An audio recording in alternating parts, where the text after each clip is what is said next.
Bonjour, aujourd'hui je vais présenter pour la deuxième fois un extrait d'un très beau livre présenté, traduit et commenté par Yves Raymond, un grand classique de l'Inde non dualiste, Yoga Vashishta, donc l'éveil dans le yoga non Vashishta, aux éditions Almora.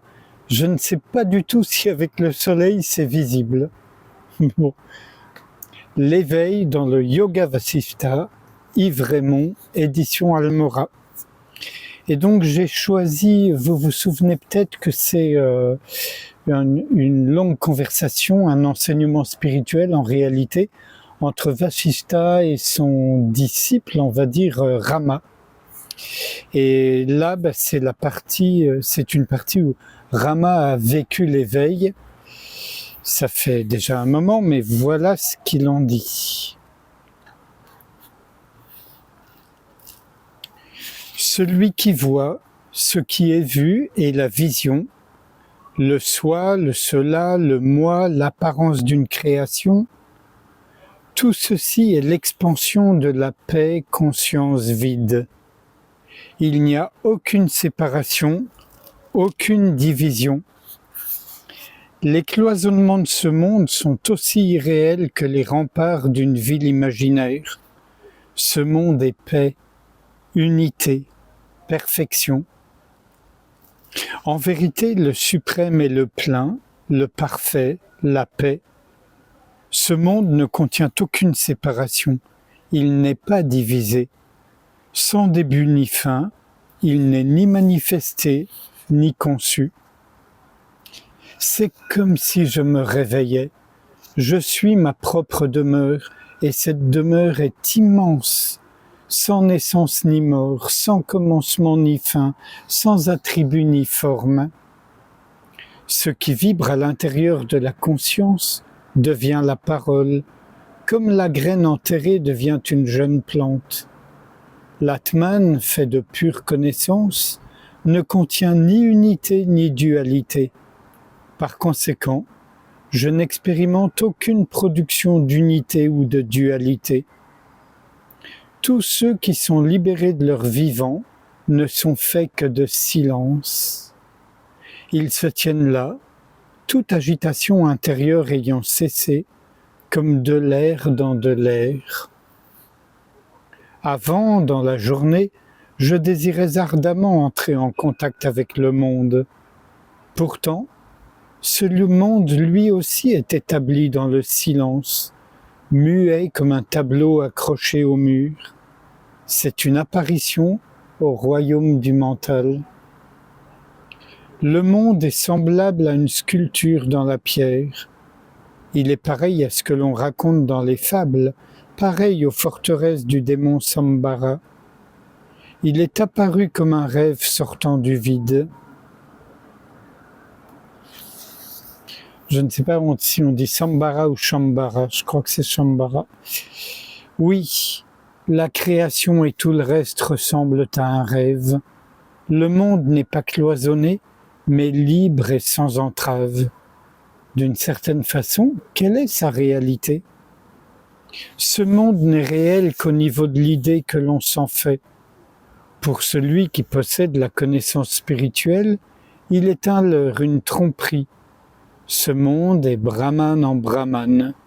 Pour celui qui est établi dans la paix, ce monde est le ciel, ultime et tranquille. De notre point de vue, toutes ces créatures, végétales ou animales, capables de se déplacer ou non, toutes sont l'espace vide. Tel est le monde aux yeux des sages.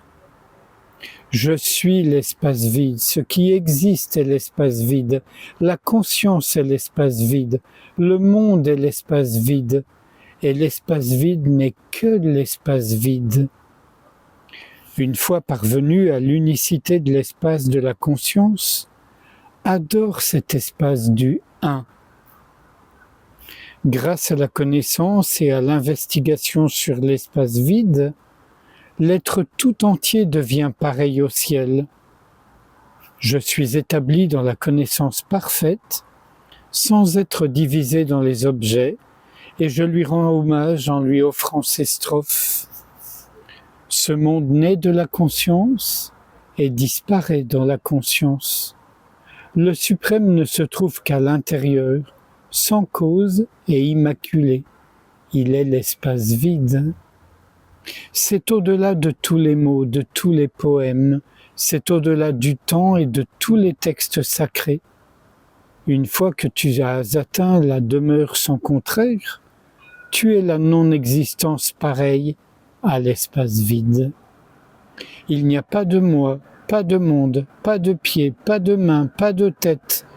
Tout est l'espace vide, tout est l'espace transparent, tout est nécessairement la subtile conscience. J'avais tout simplement occulté la vérité, mais tu me l'as montrée. Le sage, exposé aux railleries d'accusateurs ignorants, est un roi parmi ceux qui connaissent l'Atman. Celui qui reste silencieux comme une bûche ne dissimule rien dans un débat.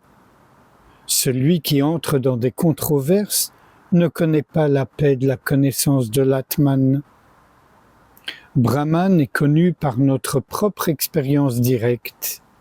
Comment pourrait-il être atteint par des paroles ou des discours? Il est l'incompréhensible, l'impénétrable, hors de portée des moyens traditionnels de connaissance.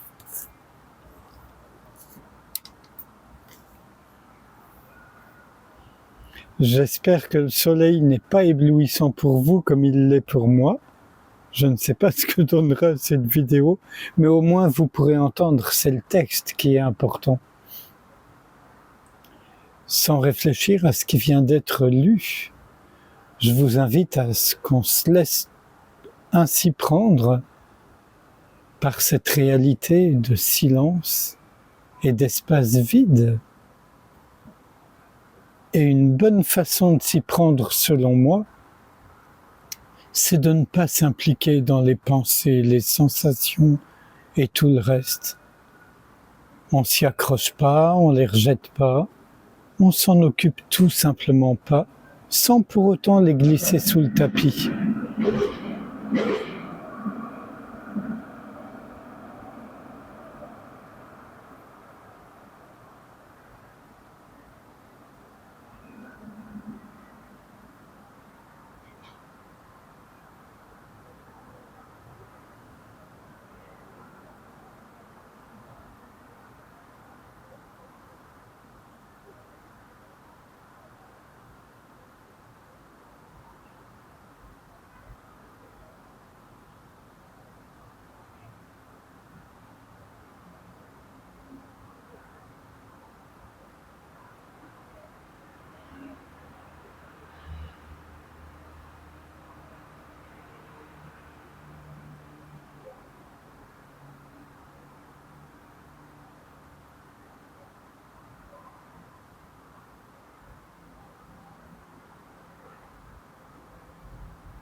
Je vous remercie. À bientôt.